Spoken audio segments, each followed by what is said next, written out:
नमस्कार. स्वागत आहे आपल्या N D career academy YouTube चॅनलवरती. आजच्या दिवसात जे काही टॉप चालू घडामोडीचे प्रश्न आहेत, तर ते प्रश्न आपण आजच्या व्हिडिओमध्ये स्पष्टीकरणासह पाहणार आहोत. तरी सर्वांनी अगदी शेवटपर्यंत हा व्हिडिओ पाहायचा आहे. चला तर सुरुवात करूया आपल्या चालू घडामोडीच्या व्हिडिओला. प्रश्न क्रमांक 1. राष्ट्रीय अनुसूचित जाती आयोगाच्या अध्यक्षपदी डॅश डॅश यांची नियुक्ती केली आहे. याचं उत्तर आहे ऑप्शन क्रमांक 2, किशोर मकवाना. राष्ट्रीय अनुसूचित जाती आयोगाच्या अध्यक्षपदी कोणाची नियुक्ती करण्यात आली आहे? किशोर मकवाना यांची. आता आपण या राष्ट्रीय अनुसूचित जाती आयोगाबद्दल थोडक्यामध्ये महत्त्वाची माहिती पाहणार आहोत. या राष्ट्रीय अनुसूचित जाती आयोगाची स्थापना 19 फेब्रुवारी 2004 रोजी करण्यात आली आहे. यामध्ये एक अध्यक्ष, एक उपाध्यक्ष आणि 5 सदस्य असतात. आपल्या भारतीय संविधानाच्या कलम 338 मध्ये या आयोगाविषयी तरतूद करण्यात आलेली आहे. सध्या राष्ट्रीय अनुसूचित जाती आयोगाचे अध्यक्ष बनलेले आहेत किशोर मकवाना. आता या ठिकाणी एक प्रश्न वारंवार परीक्षेमध्ये विचारला जातो बघा. राष्ट्रीय अनुसूचित जाती आयोगाच्या अध्यक्षाची नियुक्ती कोणाद्वारे केली जाते? कोणाद्वारे केली जाते? तर राष्ट्रपतीद्वारे. लक्षात ठेवा, राष्ट्रीय अनुसूचित जाती आयोगाच्या अध्यक्षांची नियुक्ती जी आहे तर ती राष्ट्रपतीद्वारे केली जाते. राष्ट्रीय अनुसूचित जाती आयोगाचे उपाध्यक्ष आहेत सध्या अरुण हालदार. अनुसूचित जातीसाठी पहिला राष्ट्रीय आयोग सूरज बहान यांच्या अध्यक्षतेखाली 2004 साली स्थापन करण्यात आला होता. प्रश्न क्रमांक 2. इरास्मस पुरस्कार 2024 ने डॅश डॅश यांना सन्मानित करण्यात आले. याचं उत्तर आहे ऑप्शन क्रमांक 4, अमिताव घोष. नेदरलँडमधील इरास्मस फाउंडेशनकडून देण्यात येणारा जो इरास्मस पुरस्कार आहे तर तो 2024 या वर्षासाठी जलपरिवर्तन संकटावरील लेखनासाठी आपल्या भारताच्या अमिताव घोष यांना देण्यात आलेला आहे. आता अमिताव घोष यांच्याबद्दल तुम्हाला माहितीच असेल. ज्ञानपीठ पुरस्काराने सन्मानित होणारे हे पहिले इंग्रजी भाषेतील कादंबरीकार ठरलेले होते. कधी? 2018 मध्ये. 2018चा 54व्या क्रमांकाचा ज्ञानपीठ पुरस्कार जो आहे तर तो अमिताव घोष यांना देण्यात आलेला होता. आणि आत्तापर्यंत इंग्रजी भाषेतील साहित्यकाराला देण्यात आलेला हा एकमेव ज्ञानपीठ पुरस्कार आहे 54व्या क्रमांकाचा. आणि इंग्रजी भाषेतील साहित्यासाठी ज्ञानपीठ पुरस्कार मिळवणारे ते पहिले इंग्रजी लेखक देखील ठरलेले आहेत, म्हणजे इंग्रजी साहित्यकार ठरले आहेत अमिताव घोष. आता आपण नुकतंच बघितलेला आहे 2024चा 58व्या क्रमांकाचा जो ज्ञानपीठ पुरस्कार आहे तर तो ज्येष्ठ उर्दू कवी गुलजार आणि संस्कृत भाषेचे अभ्यासक जगद्गुरू रामभद्राचार्य यांना देण्यात आलेला आहे बघा. कितव्या क्रमांकाचा? 58व्या क्रमांकाचा ज्ञानपीठ पुरस्कार.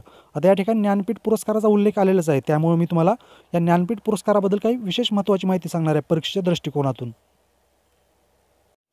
ज्ञानपीठ पुरस्कार हा भारतीय साहित्य क्षेत्रामधील सर्वोच्च पुरस्कार मानला जातो बघा. भारतीय साहित्य जगतामध्ये नोबेल पुरस्कार इतकंच सर्वश्रेष्ठ पुरस्कार या ज्ञानपीठ पुरस्काराला मानलं जातं. ज्ञानपीठ पुरस्काराची स्थापना 1961 साली करण्यात आली होती. मात्र पहिला ज्ञानपीठ पुरस्कार जो आहे तर तो 1965 साली मल्याळम लेखक जी शंकर कुरुप यांना देण्यात आलेला होता. ज्ञानपीठ पुरस्कार मिळवणाऱ्या पहिल्या महिला होत्या बंगाली कादंबरीकार आशापूर्णा देवी. 1976 मध्ये त्यांना हा पुरस्कार देण्यात आलेला होता. आत्तापर्यंत 4 मराठी लेखकांना ज्ञानपीठ पुरस्कार मिळालेला आहे बघा.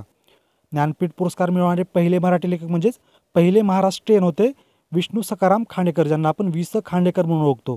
यांच्या ययाती या कादंबरीसाठी त्यांना 1974 साली ज्ञानपीठ पुरस्कार देण्यात आलेला होता. त्यानंतर दुसरे मराठी लेखक होते वि. वा. शिरवाडकर. यांच्या विशाखा या कविता संग्रहासाठी त्यांना 1987 साली ज्ञानपीठ पुरस्कार देण्यात आला होता. तिसरे मराठी लेखक होते ज्ञानपीठ पुरस्कार मिळवणारे गोविंद विनायक करंदीकर. यांना अष्टदर्शने या पुस्तकासाठी 2003 साली ज्ञानपीठ पुरस्कार देण्यात आलेला आहे. आणि चौथे मराठी लेखक आहेत ज्ञानपीठ पुरस्कार मिळवणारे भालचंद्र वनाजी नेमाडे. हिंदू जगण्याची समृद्ध अडगळ या त्यांच्या कादंबरीसाठी त्यांना 2014 साली ज्ञानपीठ पुरस्कार देण्यात आलेला आहे. यानंतर पाहूयात प्रश्न क्रमांक 3. यशवंतराव चव्हाण प्रतिष्ठानतर्फे दिला जाणारा यशवंतराव चव्हाण राष्ट्रीय पुरस्कार 2023 डॅश डॅश यांना जाहीर करण्यात आला आहे. याचं उत्तर आहे ऑप्शन क्रमांक 1, डॉक्टर सौम्या स्वामीनाथन. डॉक्टर सौम्या स्वामीनाथन जे आहेत त्यांना नुकतंच त्यांच्या वैद्यकीय क्षेत्रातील अलौकिक आणि अतुलनीय कामगिरीसाठी हा यशवंतराव चव्हाण राष्ट्रीय पुरस्कार 2023 जाहीर करण्यात आलेला आहे. आता आपण जे ऑप्शन दिले तर त्याबद्दल थोडक्यामध्ये माहिती पाहूयात. यशवंतराव चव्हाण राज्यस्तरीय शिक्षक पुरस्कार 2023 देण्यात आला आहे बाळासाहेब घोडे आणि दीपाली सावंत यांना. यशवंतराव चव्हाण राज्यस्तरीय पुरस्कार 2023 देण्यात आला आहे ज्येष्ठ साहित्यिक डॉक्टर यशवंत मनोहर यांना. राजमाता अहिल्यादेवी फाउंडेशनतर्फे दिला जाणारा जो राज्यस्तरीय अहिल्यादेवी स्त्री शक्ती पुरस्कार आहे तर तो यावर्षी रेश्मा पुणेकर यांना देण्यात आलेला आहे. आणि महाराष्ट्र फाउंडेशनतर्फे दिला जाणारा जो साहित्य जीवनगौरव पुरस्कार आहे तर तो यावर्षी डॉक्टर तारा भवाळकर यांना देण्यात आलेला आहे. प्रश्न क्रमांक 4. द प्रिझकर आर्किटेक्चर पुरस्कार 2024 डॅश डॅश यांना जाहीर झाला आहे. याचं उत्तर आहे ऑप्शन क्रमांक 2, रिकेन यामामोटा. द प्रिझकर आर्किटेक्चर पुरस्कार जो आहे 2024साठी, तर तो रिकेन यामामोटा यांना जाहीर करण्यात आलेला आहे. आता हा जो पुरस्कार आहे तर हा आर्किटेक्चर क्षेत्रातील आंतरराष्ट्रीय स्तरावरचा सर्वोच्च पुरस्कार मानला जातो बघा. द प्रिझकर आर्किटेक्चर पुरस्कार हा आर्किटेक्चर क्षेत्रामधील आंतरराष्ट्रीय स्तरावरचा सर्वोच्च पुरस्कार आहे आणि हा 2023मध्ये पुरस्कार देण्यात आलेला होता सर डेव्हिड चिपरफिल्ड यांना. लक्षात ठेवा, 2023मध्ये कोणाला देण्यात आला होता? सर डेव्हिड चिपरफिल्ड यांना. आणि आता 2024मध्ये हा पुरस्कार देण्यात आलेला आहे रिकेन यामामोटा यांना. आंतरराष्ट्रीय स्तरावरचे जे काही महत्त्वाचे पुरस्कार आहेत ते नुकतंच कोणाला देण्यात आलेले ते आपण थोडक्यामध्ये पाहणार आहोत. 2023चा साहित्यासाठीचा JCB पुरस्कार जो आहे तर तो तमिळ लेखक पेरुमल मुरुगन यांना देण्यात आला बघा, त्यांच्या फायर बर्ड या कादंबरीसाठी. 2023चा बुकर पुरस्कार आयरिश लेखक पॉल लिंच यांना देण्यात आलेला आहे प्रेफेट सॉन्ग या पुस्तकासाठी आणि ते बुकर पुरस्कार मिळवणारे 5वे आयरिश लेखक ठरलेले आहेत. वाईज पुरस्कार 2023 देण्यात आलेला आहे सफिना हुसैन यांना आणि सफिना हुसैन जे आहेत तर या पुरस्कार मिळवणाऱ्या पहिल्या भारतीय महिला ठरलेल्या आहेत. Order of the British Empire पुरस्कार देण्यात आलेला आहे एड्रियन मायकल क्रूज यांना. प्रश्न क्रमांक 5.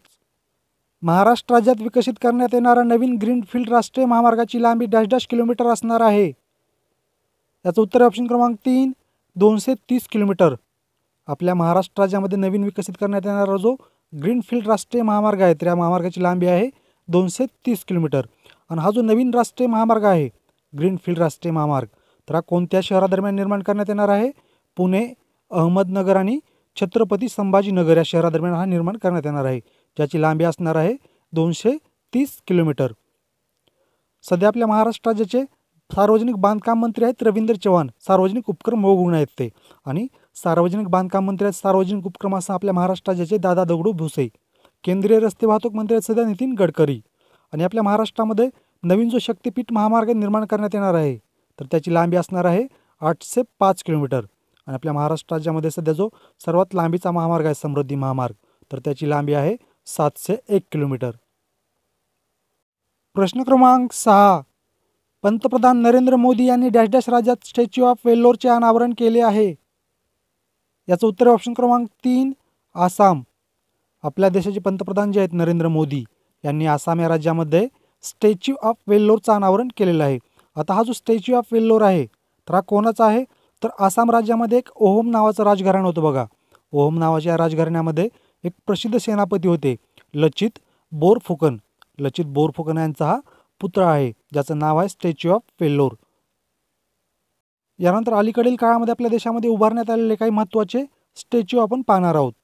स्टॅच्यू ऑफ युनिटी उभारण्यात आलेला आहे गुजरात राज्यामध्ये.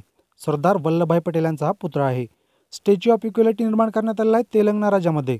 संत रामानुज यांचा हा पुत्र आहे. त्यानंतर स्टॅच्यू ऑफ प्रॉस्पेरिटी निर्माण करण्यात आलं आहे कर्नाटक राज्यातील बेंगळुरू या ठिकाणी. बेंगळुरू शहराचे संस्थापक जे होते नादप्रभू कॅम्पेगौडा यांचा हा पुतळा उभारण्यात आलेला आहे स्टॅच्यू ऑफ प्रॉस्पेरिटी नावाने. स्टॅच्यू ऑफ फिलिप नावाने पुतळा उभारण्यात आलेला आहे विश्वास स्वरूपम यांचा राजस्थान राज्यामध्ये.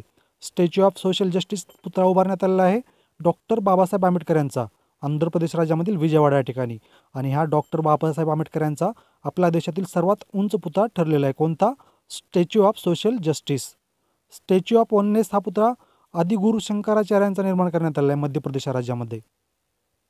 प्रश्न क्रमांक 7. ऑस्कर 2024च्या पुरस्कारामध्ये सर्वोत्कृष्ट चित्रपटाचा पुरस्कार डॅश डॅश या चित्रपटाला मिळाला आहे. याचं उत्तर आहे ऑप्शन क्रमांक 1 ओपनहायमर. 96व्या क्रमांकाचा ऑस्कर पुरस्कार सोहळा जो पार पडलेला नुकताच 2024चा तर यामध्ये सर्वोत्कृष्ट चित्रपटाचा पुरस्कार कोणत्या चित्रपटाला मिळालेला आहे? ओपनहायमर या चित्रपटाला. या चित्रपटाला या पुरस्कार सोहळ्यामध्ये एकूण 7 पुरस्कार मिळालेले आहेत.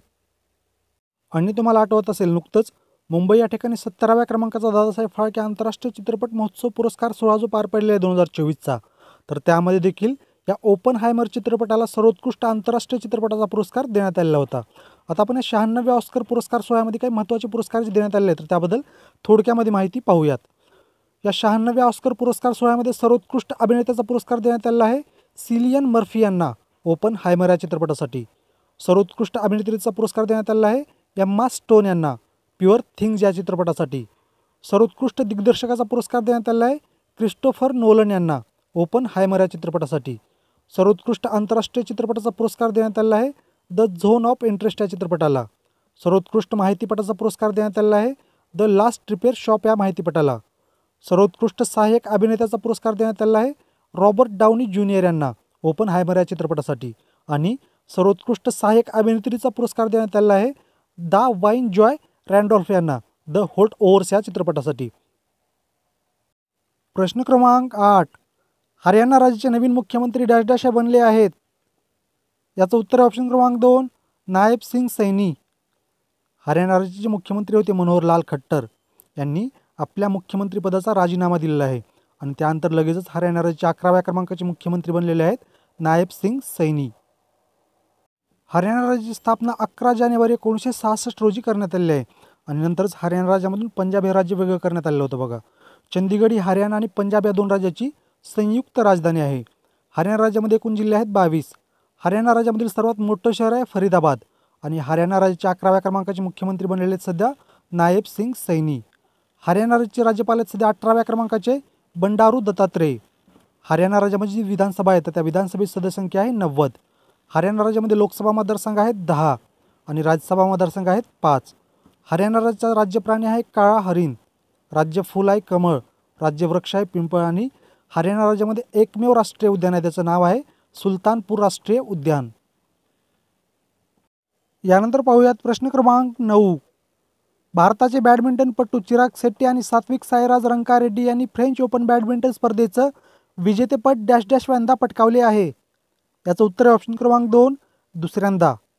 आपल्या भारताचे बॅडमिंटनपटू जे आहेत चिराग शेट्टी आणि सात्विक साईराज रंकारेड्डी यांनी फ्रेंच ओपन बॅडमिंटन स्पर्धेचं दुहेरीचं विजेतेपद जे आहे तर ते दुसऱ्यांदा पटकावलेलं होतं 2024मध्ये. मग पहिल्यांदा कधी पटकावलेलं होतं तर 2022मध्ये. त्यानंतर आता 2024मध्ये हे दुसऱ्यांदा या फ्रेंच ओपन बॅडमिंटन स्पर्धेचं दुहेरीचं विजेतेपद पटकावलेलं आहे. आणि तुम्हाला आठवत असेल 2023साठीचा जो मेजर ध्यानचंद खेलरत्न पुरस्कार देण्यात आलेला आहे तर तो देखील या दोघांनाच देण्यात आलेला आहे बघा चिराग शेट्टी आणि सात्विक साईराज रंकारेड्डी यांना. प्रश्न क्रमांक 10. निंगल नलमा योजना डॅश डॅश राज्य सरकारने सुरू केली आहे. याचं उत्तर आहे ऑप्शन क्रमांक 4 तामिळनाडू. निंगल नलमा योजना कोणत्या राज्य सरकारने सुरू केलेली आहे. तामिळनाडू राज्य सरकारने. आपण आतापर्यंत बऱ्याच स्लाईडमध्ये तामिळनाडू राज्याबद्दल माहिती पाहिलेली आहे. मात्र आज आपण आता विविध राज्य सरकारने अलीकडील काळामध्ये ज्या काही विविध योजना सुरू केल्या आहेत तर त्याबद्दल थोडक्यामध्ये माहिती पाहणार आहोत. तेलंगणा राज्य सरकारने नुकतंच इंदिराम्मा आवास योजना, प्रधानमंत्री फसल विमा योजना, महालक्ष्मी योजना आणि राजीव आरोग्यश्री योजना सुरू केलेली आहे.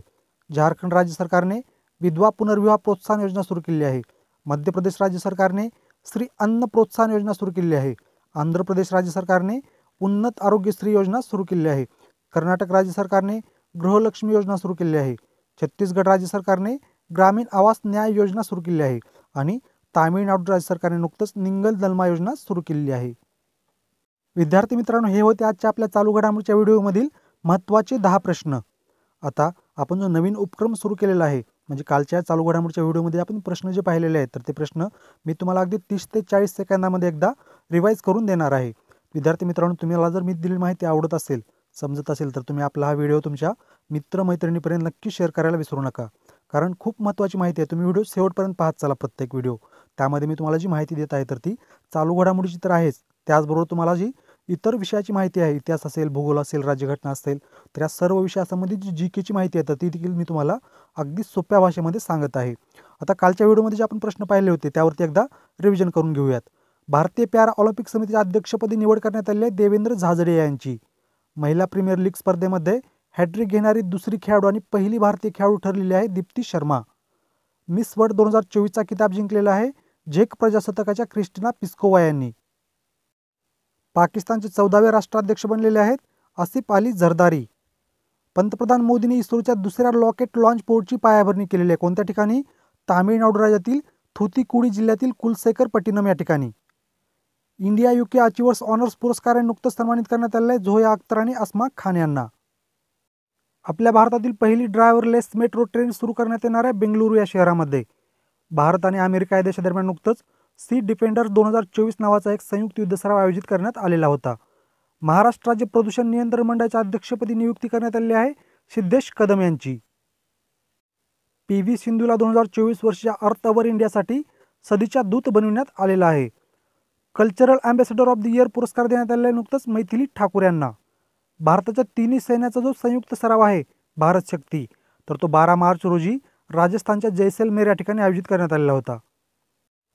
ईशान्य भारतातील औद्योगिकरणाला बळ देण्यासाठी उन्नती 2024 ही योजना राबविण्याचा निर्णय केंद्रीय मंत्रिमंडळाने घेतलेला आहे. मिथेन सॅट या उपग्रहाचं प्रक्षेपण स्पेस एक्स या अंतराळ संस्थेकडून करण्यात आलेलं आहे. आणि जागतिक DJ डे कधी साजरा करण्यात येतो तर 9 मार्च रोजी. आणि यानंतर पाहूयात तुमच्यासाठीचा आजचा प्रश्न. आंतरराष्ट्रीय सौर ऊर्जा आघाडीचा 97वा सदस्य देश डॅश डॅश हा बनला आहे. या प्रश्नाचं उत्तर सर्वांनी कमेंट करून सांगायचं आहे. कमेंट करत चला मित्रांनो, कमेंट फार कमी येत आहेत. तुम्हाला प्रश्न लक्षात येत नाही की मी सांगितलेलं तुम्हाला समजत नाही हे मला कळत नाही. कमेंट खूप कमी येत आहेत विद्यार्थ्यांच्या. यापुढून सर्वांनी कमेंट करण्याचा प्रयत्न करा. प्रश्न लक्षात आला ना? आंतरराष्ट्रीय सौर ऊर्जा आघाडीचा 97वा सदस्य देश कोणता बनलेला आहे? या प्रश्नाचं उत्तर सर्वांनी कमेंट करून सांगायचं आहे. अशा प्रकारे विद्यार्थी मित्रांनो, आगामी काळामध्ये ज्या काही विविध स्पर्धा परीक्षा होणार आहेत तर त्या सर्व स्पर्धा परीक्षे दृष्टिकोनातून जे चालू घडामोडीचे अत्यंत महत्त्वाचे प्रश्न आहेत TCS आणि IPS पॅटर्ननुसार, तर ते प्रश्न आपण या व्हिडिओमध्ये संपूर्ण माहितीसह म्हणजे स्पष्टीकरणासह पाहत आहोत. तुम्ही जर आणखीन आपले यूट्यूब चॅनल सबस्क्राईब केलं नसेल किंवा चुकून सबस्क्राईब करायचं राहिलं असेल तर आपल्या यूट्यूब चॅनलला सबस्क्राईब करून बेल आयकॉनचं बटन क्लिक करायला विसरू नका. त्याचबरोबर तुम्हाला जर मी दिलेली माहिती आवडत असेल, समजत असेल तर आपल्या व्हिडिओला, आपल्या चॅनलला लाईक, कमेंट आणि शेअर करायलाही विसरू नका.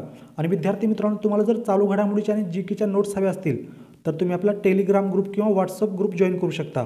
या दोन्ही ग्रुपची लिंक मी तुम्हाला या व्हिडिओच्या डिस्क्रिप्शनमध्ये दिलेली आहे. धन्यवाद.